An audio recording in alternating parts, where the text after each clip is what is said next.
Welcome to Ashia J Unfiltered.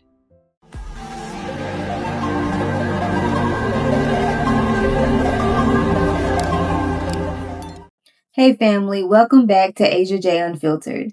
Today we're talking about something the church avoids: mean girl behavior in the church. Not demons, not doctrine, but women hurting women in spaces that are supposed to heal. This is not about bashing the church. This is about healing the women who were wounded inside of the church. If this makes you uncomfortable, lean in. So, some of the deepest wounds that I've experienced didn't come from the world. They came from women who called me sis, women who prayed with me, women who smiled in my face, and women who quietly competed with me. And I didn't know that they were competing because I don't look at my sisters as competition. But if you've ever felt something that was off in a women's group but couldn't explain it, this conversation is for you. So now I want to tell you what it looks like. We're going to name it. It's a few things. One is gossip disguised as prayer. It's fake support. It's clapping in public but shading in private, sharing things that were told in confidence, and using scripture to shame instead of heal. If correction doesn't come with love, it's not biblical. It's control. So this is why it hurts. It hurts because this comes from church, right? It hurts differently because church is supposed to be the place that is safe. You come open, you come trusting, you come believing.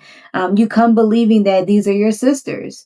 David said it best: if it were an enemy, he could handle it, but it was a friend.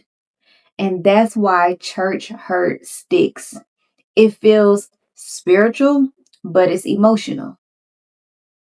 And this is why nobody talks about it: because of ego, because of image, and because of fear.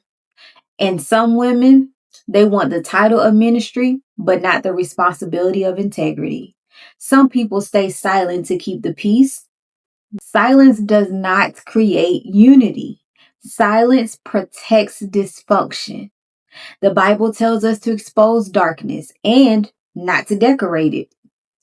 So, when you've been hurt, you revert to faith and therapy, because the betrayal, it creates trauma responses, and that doesn't mean that you lack your faith.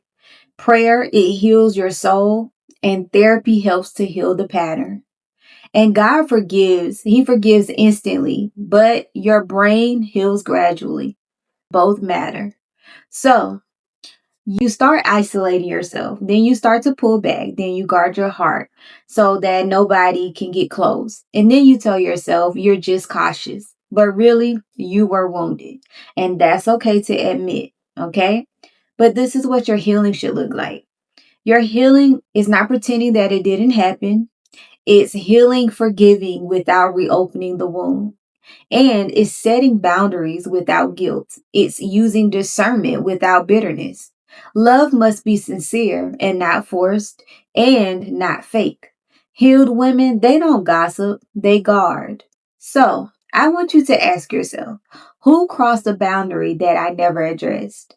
And what behavior did I excuse to keep the peace? And also, who has access to me that shouldn't? And when you think about these things, be honest. Now, I want you to say this with me: I release the pain but keep the lesson. I forgive without reopening the wound. And I protect my peace, not my image. And I choose healing over bitterness. But remember this: God still loves the church, and God still heals his daughters. But we cannot call dysfunction sisterhood. We are not breaking the church, but we are breaking cycles. This is another episode of Ashia J Unfiltered, and the silence ends here.